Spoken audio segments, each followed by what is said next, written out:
Hey, what's up, Karma Nation? Travis here with BetKarma.com. We have the first look. The brackets just got dropped, I don't know what, like 2 hours ago, around an hour and a half ago, because, they take so much time to tell you freaking 68 teams on that show. But we do have join with us. You recognize his name. You may recognize his face because he's been on a few college basketball pods. In our Discord, we have Dom, and then also Slam, who's appeared on some college basketball pods as well this season. But this is a first-time showing for our friend Klee Picks, a.k.a. Klee. What's good, everyone? How we doing? Good, man. I want to give a shout-out to Tom Brady for ruining Selection Sunday, but outside of that, everything else is going all right today. So right below our faces, you see we have the scrolling odds or scrolling lines for all of the teams. Now, depending on when you watch this from now, which is Sunday night, all the way till, I don't know, let's say Thursday morning before the official first round kicks off, or the unofficial first round. I don't know. Wait, is it still considered the second round still after the first four, right? Let's just call it first four. It's so confusing. I hate that. Yeah. But yeah, depending on when you watch this, these lines more than likely are going to be different. But of course, it's Sunday night. And then you see to the side of our faces, of course, we do have our free college basketball betting tools that will be active and live for March Madness as well. We have March Madness live odds, live trends, and then of course our odds comparison, which is, I think, out of all the tools across all the sports, is Dom's favorite tool on the entire site. This man just, like, if there's anything where Dom there's a game not showing on this, like, he like texts me like, bro, like, this game's not showing, like, you got to put this up here. Like, this guy uses this tool religiously and I love it. But it's awesome. Yeah, so the odds comparison in a nutshell is just it is what the title is. It compares all the odds across all of the US regulated books and tells you what's the best possible line and payout for all the March Madness games. But let's go ahead and kick things off. What I want to do first is I want everyone to chime in on what their favorite matchup is for the first round, and if the matchup is a first four game, of course you can plug that in as well. But Dom, let's start with you. What is your all-time favorite matchup for this particular bracket? So my favorite matchup is one I saw coming a mile away. You can see over my one shoulder here, my left shoulder. I don't know what it's for you guys. I'm a Michigan State alumni. I'm a Sparty at heart, so I knew we were going to get matched up with Davidson, and ex-Spartan Foster Lawyer killing it down there in Davidson after he transferred down there. And then, of course, it seems like every single year Michigan State and Duke are in the same region and set for a big, early round matchup. So if Michigan State got past the fighting Foster Lawyers, then, of course, they have a matchup with Coach K, and that Izzo-Coach K matchup just seems like it happens every single tournament. So that's the one I kind of saw that coming, and then, of course, it popped on the screen. So I'm excited for that. It'll be an interesting one.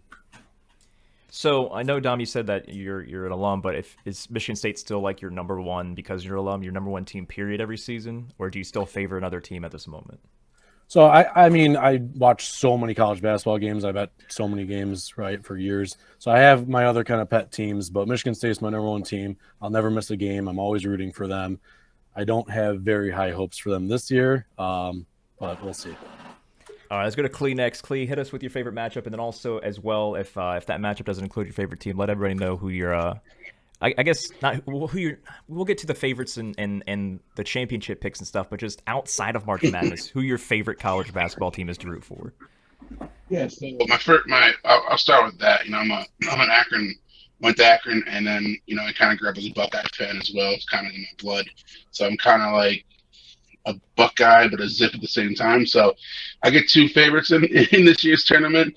Unfortunately, one's headed in one direction. The other one's like playing their best ball they've played all year with John Gross and Akron. So shout out to the Zips for winning the MAC championship. And Dom, as we talk off air, I'm sorry about your Kent State future ticket there. But with that said, my favorite first round match is going to be Arkansas Vermont. Vermont high scoring team coming against a Arkansas team who we know with Musselman as their coach can put it up as well. So I really like the over in that game. I think it's going to be high scoring. We saw last year, I believe it was Colgate with Arkansas in the first round, how they jumped out and it kind of forced Arkansas's hand in that one, and that game flew over the total. So I kind of see something similar maybe happening this year. Vermont, again, top scoring team in their conference, and I can see them definitely putting on some points on the board against Arkansas. And then if there's a game that I hope will happen, it's a second round matchup with Gonzaga and Memphis. Memphis, as we know, one of the best talented teams in the country. Just the Penny Hardaway factor hasn't really worked as well, but hey, they've been turning up at the end of the year. And as we know, Gonzaga is loaded with talent as well. So that could be a very, very good game in the second round, as well as South Dakota State, if they can upset Providence in the first round against Iowa. I think that total would be around like 180 in the many points we scored. So first round game, though, Vermont, Arkansas is one I'm really looking forward to. Now, if you guys remember from our previous podcast with Slam, of course he's wearing the hat as well. Texas Tech Raider fan here, but who are you looking at as your favorite matchup here for this this first round? Favorite matchup, man, I'm gonna have to go to the Texas and Virginia Tech game. You know, I've been riding Virginia Tech this whole tournament.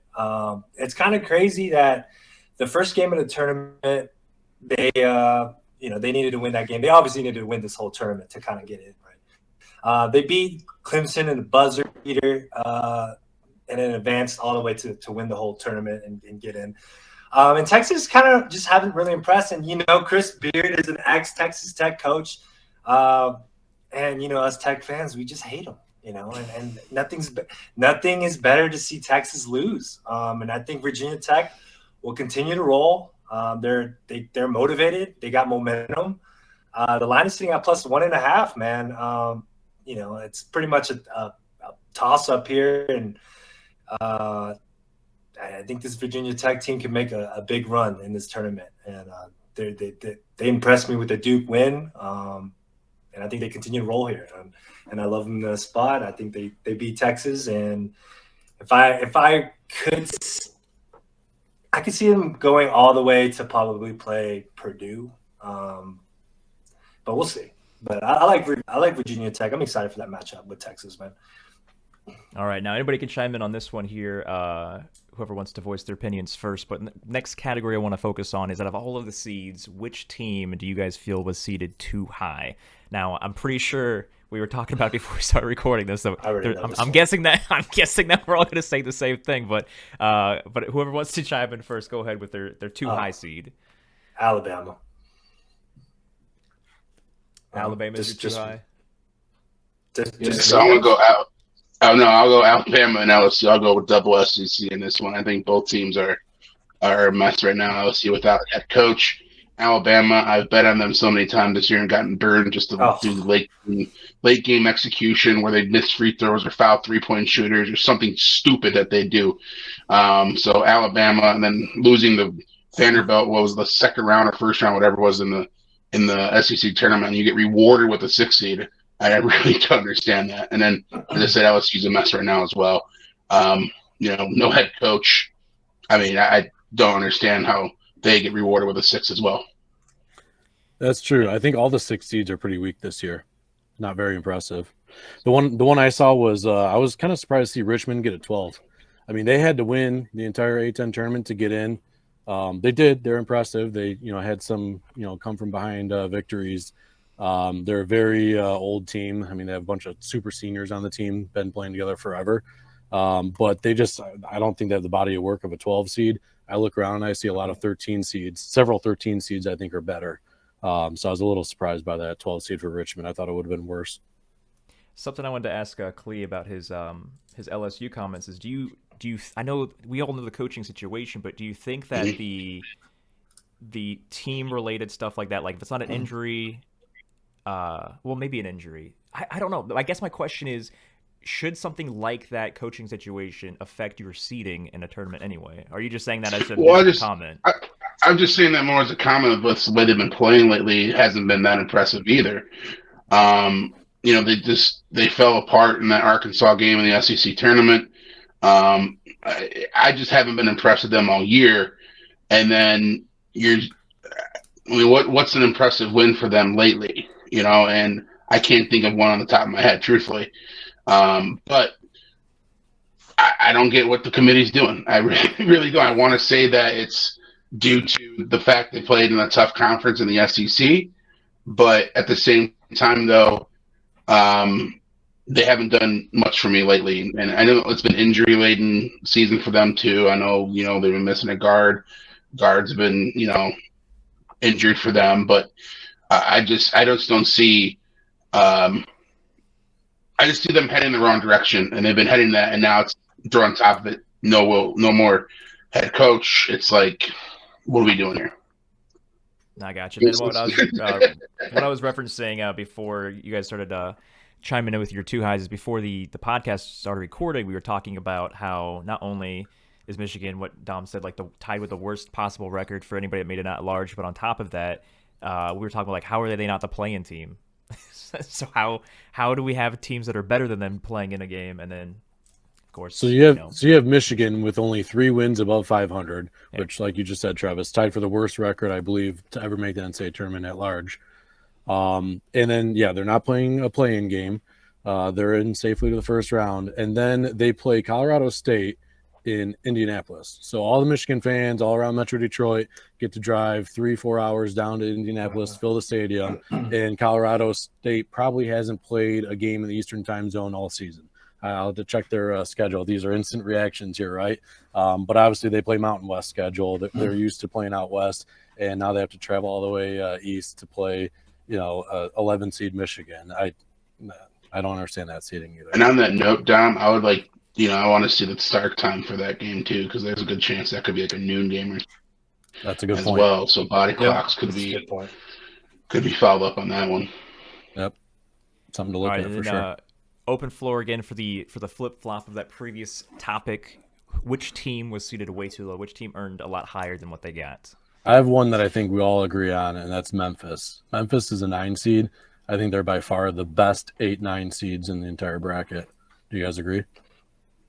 Yeah, they definitely played a lot better late. They were dealing with injuries all season, and they finally picked it up. They kind of got blown out by Houston today, but they've been playing great. I'll tell you what, they got rid of the poison. They got rid of Imani Bates. Yeah, let's say once instead of lost Imani Bates, it's been a completely different team.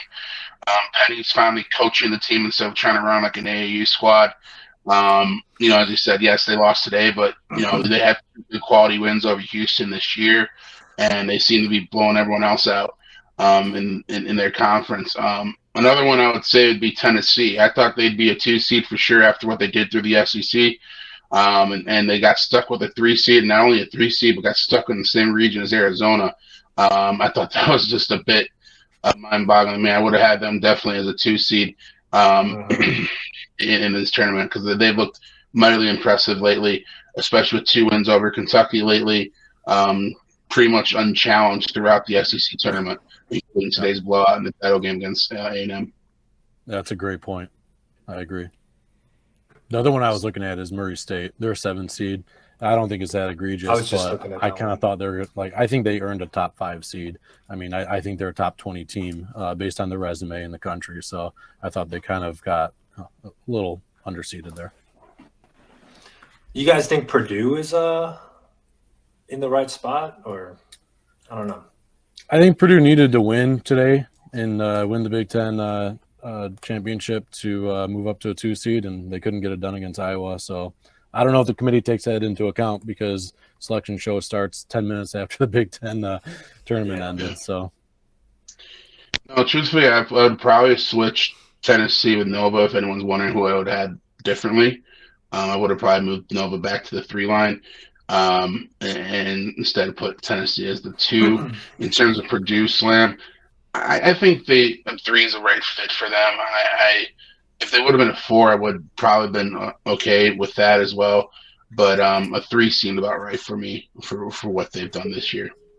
Yeah. How do you guys feel about Creighton? They're sitting at number 9 seed right now, and they played great all tournament. They put up a battle against Nova. I mean, at first I thought Creighton was going to roll the second half. But, Nova got the job done. But Creighton's been, putting on a show during the tournament. I have them. It was a weird line between San Diego State and Creighton. Right? San Diego State is favored. I don't know. I don't know how I feel about that one. But that's an interesting one, because you got Creighton loses their point guard, Nemard, and he was a freshman. So you already got a freshman point guard. So that kind of tells you the makeup of the team is very young. So then you got another freshman stepping in who hasn't played point guard all season. I thought that was the death of Creighton. So credit to McDermott. He's doing a great job coaching up the players. They've looked good even ever since they've lost Nemhard maybe 4 games ago or so. So I don't know that they've surprised me that they're playing better than I thought they would. And then, like you said, you got the Aztecs over there, San Diego State. I think one of the best defenses in the country and maybe the worst offense in the entire bracket. So that's just it's kind of like a one-man team for San Diego State. Outside of Bradley, they really struggled to score, yeah. So when that game came out, Slam, I immediately wrote down dead under game. I mean, that screams. That's what I was thinking as well. Yeah, I mean, that's going to be possession, just straight junkyard ball. First one that boring game wins that one, truthfully. What is the total? Hold on, let me look. I didn't see. Well, when I was gotta be putting 120 the or pod lower together, I didn't actually see a total for anything on FanDuel and DraftKings. They may be up right now, but I didn't. Nope. All I saw was lines. Yeah, I don't see totals yet because we talked about a couple. It's at 120. Oh, okay. You're right. Yeah, I would definitely lean under there. I mean, San Diego State doesn't hit 60 that often. I was interested if you guys see a total for the Arizona. Oh, actually, it wouldn't be. I was looking at Arizona State, Arizona versus Bryant, but Bryant's in a playing game. They would have to beat Wright State first. But yeah, Arizona and Bryant, you got 2 teams that can score. They can light it up, and they love to score in transition and play up tempo. I was just thinking that'd be a super high total, but we'll have to wait until the first 4 plays out. Yeah, I'm seeing 151.5 for Bryant and Wright State right now. Okay. For total. So one of the next topics we have is I guess upset alert. I know we've kind of a lot of the stuff we've already been talking about on the on the pod so far has been talking about teams, underdog teams that we feel like are going to win. We talked about Vermont and a bunch of other stuff, but for teams that you would actually put money on their money line, so not just like I feel like this team's going to win, but I'm actually going to bet this team to win. Who do you guys have as the even if I don't, like I said, I don't have the money lines pulled up right now. I just have the spreads, but what you would assume would be the deepest money line. Who do you guys have upsets for this first wave of games? I mean, Virginia Tech, obviously, Slammy touched on it already. I really like them against Texas. I love the way they're playing right now. I mean, they're only at plus 105 money line. Again, a point and a half, depending on your book. On that one. Another one I like, again, it's a short one, but Miami as well. I haven't been impressed with USC all year this year. I am an Evan Mobley fan, but I'm not a USC fan. So I think Miami show me some life, shows of life in that ACC tournament, and you get them against a USC team that has underperformed all year, pretty much, in my opinion. I like those 2. Again, they're short dogs, but I'm not seeing any like high ones that I would love to go against. I mean, even Ohio State's a dog, but it's like a plus 105 as well against Loyola. So, yeah, that's the 2 though. Virginia Tech and Miami would be the 2 that I would look at. Dom, Slim, you got anything for that? So I don't have the lines in front of me right now. I'm still looking at the bracket right now. Nothing's popping out in terms of like a top 3 seed going down first round. Now I know we had some fire last year in this podcast, like the instant reactions. I think Bales was talking about Ohio State as a 2 seed coming out of the region. I think I said not so fast. You got Oral Roberts and Max Asmus. I think I said Max Asmus. We don't know how to say his name right now, but everybody might be talking about him a week from now, and that sure as hell happens. So I don't see any 15 seeds jumping off the page, but I do think there's a couple 4 seeds that would be at risk and are in danger. I don't know the spreads, but I think Akron is capable of knocking off UCLA. UCLA takes a bunch of mid-range jumpers, and they're very good at it, but that's the worst shot in basketball. So if they don't fall, then they're in trouble. I actually think Illinois is very good, but they're matched up with number 13 seed Chattanooga, who coming into this bracket I was hoping would get a good matchup because that's kind of been my darling. I've bet Chattanooga all season long. Malachi Smith is possibly the best guard in that game. And then they have Silvio De Sousa down low, who was a former McDonald's All-American, played at Kansas, and then he tried to hit somebody with a steel chair over his head, WWE style. Well, he's at Chattanooga, if anyone's been sleeping through the mid-major season. So Chattanooga is a dangerous team. I'll have to sleep on that and think about that, but I don't know if they can knock off Illinois, but they're definitely talented. And then even you have Providence against South Dakota State.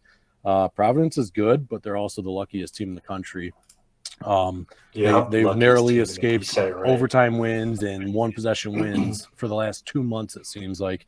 And South Dakota State, they're not battle tested, but they're the best 3-point shooting team in the country. And I mean, that's how you knock off better teams, right? You get hot shooting from three, and that's exactly what the Jackrabbits are.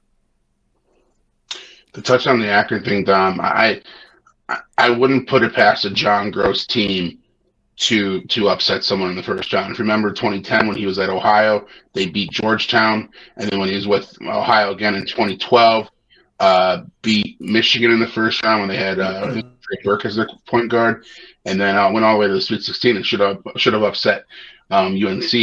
That was when he had DJ Cooper, if everyone remembers that name, in the college basketball ranks. So they'll get back after defensively. They'll be guard dominant defensively, and as you said, if there is a strength for UCLA, it's going to be their jump shooting ability, and it's a make or miss tournament. We know that, and if you're off one game, crazier things have happened. So I'll be in my blue and gold on Thursday for sure, and rooting on Akron, but we'll see, wait and see on that. But I wouldn't put it past John Gross' team to pull off a first round upset. Yeah, guys, you guys didn't mention this game, but dude, Vermont has a good chance, man. The line is plus 5.5. Money line is sitting at plus 200. They can upset Arkansas, in my opinion. They have a good shot. Vermont is an experienced team. Dude, I like Vermont. I'm taking that would probably be the only big upset, I think, in the first round for me. I like Vermont. I'll probably take them on the money line a little bit. Definitely probably would take them on plus 5.5. I see it open at 6. Line dropped to 5.5 now. Actually, some lines dropped till 5. Actually, I see some at 5 now. So I see some sharps hitting Vermont. I feel like I'll probably end up jumping on Arkansas then at 5. I mean, I would have thought it would open up around 10. I mean, John Becker's a good coach, and Vermont, I feel like they always dominate. I don't believe he's ever been out of the first round in the NCAA tournament. I think he has one win, and that's a play-in game. But who did Arkansas play in the first round last year? Was that Colgate or Colgate? It was Colgate. Okay, so I remember I bet on Arkansas. Arkansas covered, but they were struggling. I think they're down double digits for the first 30 minutes of the game. Yeah, they had a huge second half. So, but Colgate's kind of similar to Vermont. So, I mean, I could, you can connect the dots there and say that Vermont could give Arkansas some troubles. That'll be interesting. One more. I know it's not an official game yet, but whoever comes out of that playing game with Rutgers and Notre Dame against Alabama, I'll take whoever that team is. As we talked about just a little bit ago, I don't trust Alabama with anything right now, coming off that embarrassing loss against Vanderbilt. And Rutgers, as we know, tough conference, has some quality wins this year. And then Notre Dame, same thing goes with them. They can score it, good wins, great shooter. So I think whoever comes out of that playing game, I wrote it down right when it was announced. I said, don't trust Bama like Rutgers or Notre Dame. It's just one of those things immediately for me. Again, no line in it yet, but whoever Alabama plays in that 6-11, I'll go with them. Yeah, I mean, Notre Dame can hit threes, right? Alabama can't. So yep. I'm with you there, Clee, man. I completely agree, dude. I can't trust Bama, and watching USC in this tournament, man, they've been a one-man team. Boogie Ellis has been going off for them, and they're seeded at 7, but they just don't impress me. I just feel like they potentially can get knocked out in the first round. So yeah, I'm definitely on Miami, and I'm fading Bama. All right. So the next thing I was going to mention or topic we're going to go over is Cinderella. So if for the sake of this podcast, when I say Cinderella, I want everybody to pick the most likeliest double-digit team to make the Final Four. They don't have to win, nothing crazy. I mean, of course, it's possible. That's the best part about March Madness. But I'm just saying, double-digit team to make the Final Four. So what I'm going to do real quick here is I'm pull up on the screen. I'll pull up a bracket for those who can't watch two things at once on their phone. Assuming you're watching this on your phone. Let me pull up the bracket here real quick. So we got the bracket right here. Whoever wants to chime in first, go ahead. Your favorite, most likeliest double-digit Final Four team. I'll go. I'll go with Vatek. Combination of a couple things. The way they're playing right now, obviously, impressive showing in the ACC tournament. I think it's the most doable region as well. I'm not a huge fan of Baylor. I think they're too beat up right now, and I like just the way Virginia Tech's playing. I like their first round match against Texas, and then you're probably going to play Purdue, who, as we know, can be hit or miss. So that gets them in the Sweet 16, and you're probably playing Kentucky. We'll see. I don't know. If there's a team as a double-digit favorite or double-digit seed, I'm going to go with Vatek.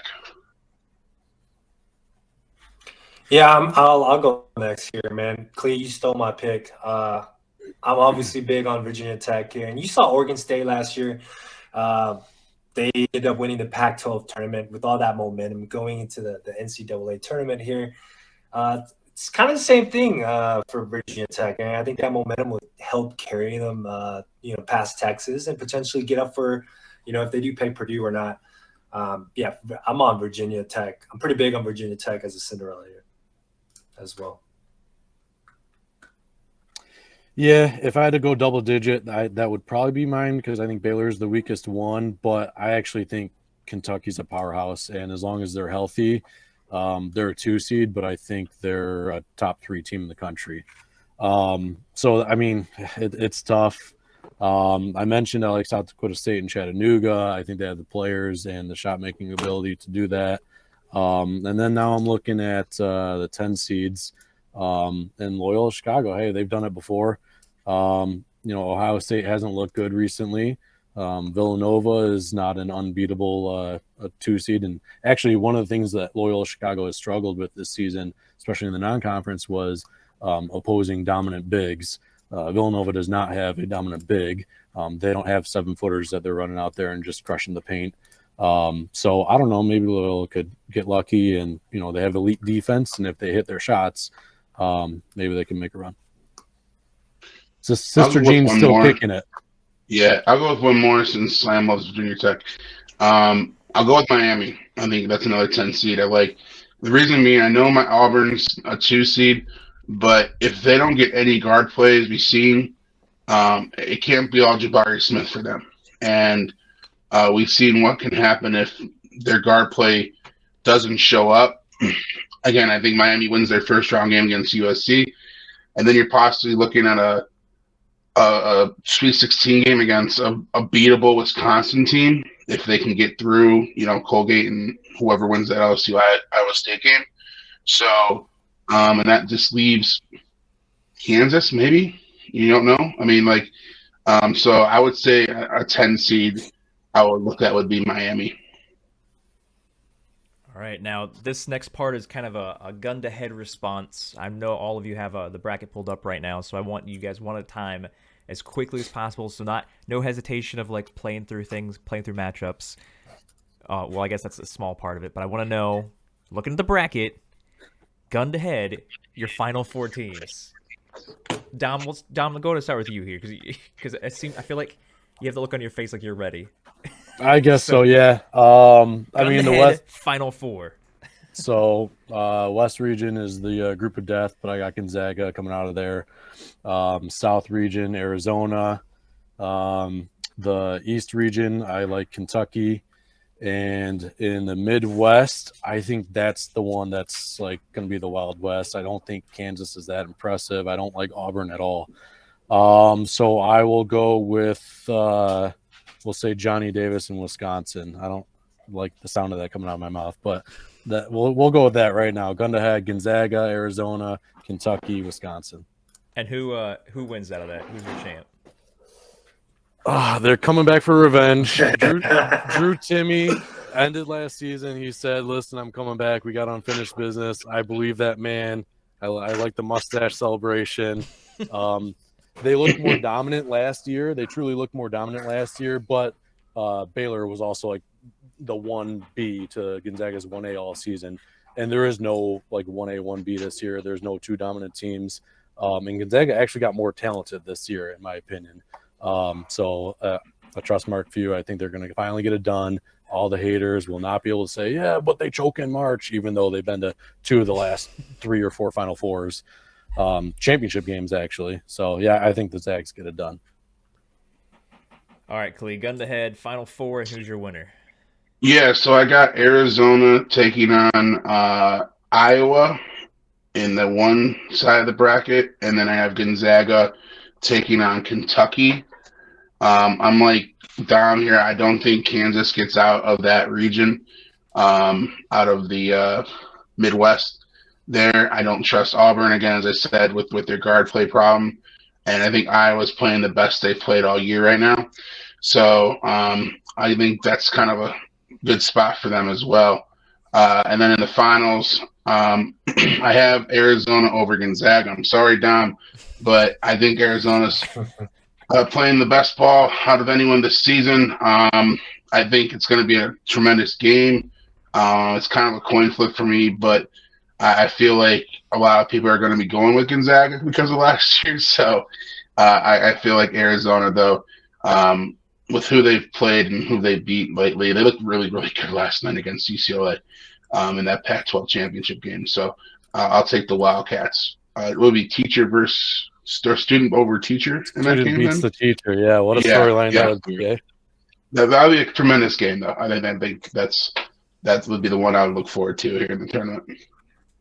All right, Slim, what are you cooking over there? All right, let's get it. All right, man. I got Gonzaga coming out of the West, and then the South, I got Houston, and both of you guys said Arizona. I was thinking Arizona, but I just think they don't have it's a young team, man. I think Houston has been playing great. I think they shut up all tournament again, momentum guys. So I think Houston makes it out of the South. We're gonna go down to the Midwest here. I got Kansas, and then the East. I was about to say Purdue, but then I'm like, nah, man. I already made my Cinderella with Virginia Tech. I think Virginia Tech makes it out. There you go. And goes to the Final Four. Championship, I'm with Dom, man. I think Gonzaga comes for revenge. It's just meant to be, man. I think Gonzaga makes it to the championship and wins it. Those are my picks. All right, I was trying to think if I had one more question I was going to ask you guys. Are any of you doing championship futures bets on any 5 or worse seed? Like, is there anything that you've already looked at? Like, I feel like this team, I would splash a couple of units on this or this or this. Has anybody looked at it to where they're like, I think I'm actually going to bet on this 5 or worse seed to win the entire thing? Or is that not what this kind of this year? I mean, you guys are saying like Kentucky 2 seeds and 1 seeds and this and that. Any love for 5 or worse that you would actually be betting your own money on? So I currently hold a ticket for. Unfortunately, they have to face Gonzaga probably in the second round. But I do have a Memphis Final Four ticket that I'm holding. Again, I think they're as talented as any team in the country, and they got rid of Amani Bates or whatever that's going on there. He's not around them. So I think they've been a different team since that point. It just I was like a shot in the stomach when I saw them having to play Gonzaga possibly in the second round. I guess I would say Iowa would be a 5 seed that I would look at to make the Final Four. Again, the region sets up well for them. I think they can possibly outshoot Kansas in that possible Sweet 16 game and possibly make the Final Four. So I think Iowa would be the other one for me. But yeah, I actually hold a Memphis ticket right now for the Final Four.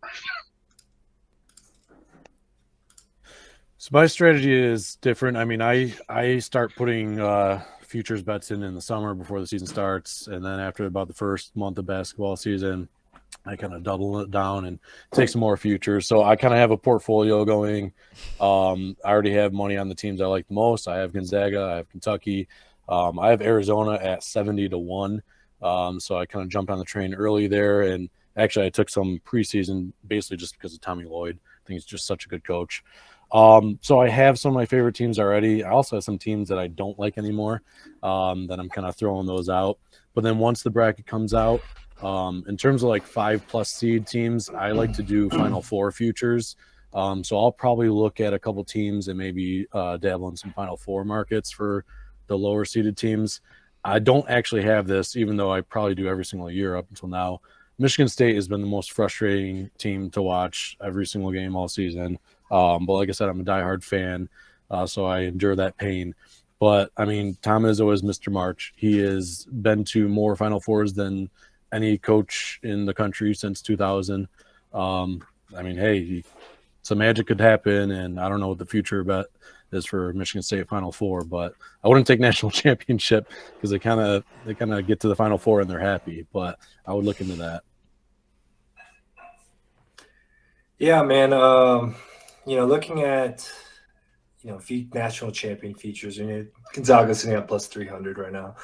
Put a little bit on Gonzaga. Looking at Virginia Tech plus 17,000. That's nice. And then Houston's plus 4,000. I'll probably put a little something on those. I'm not really much of a future bettor, but with those values, I'll put a little something on that.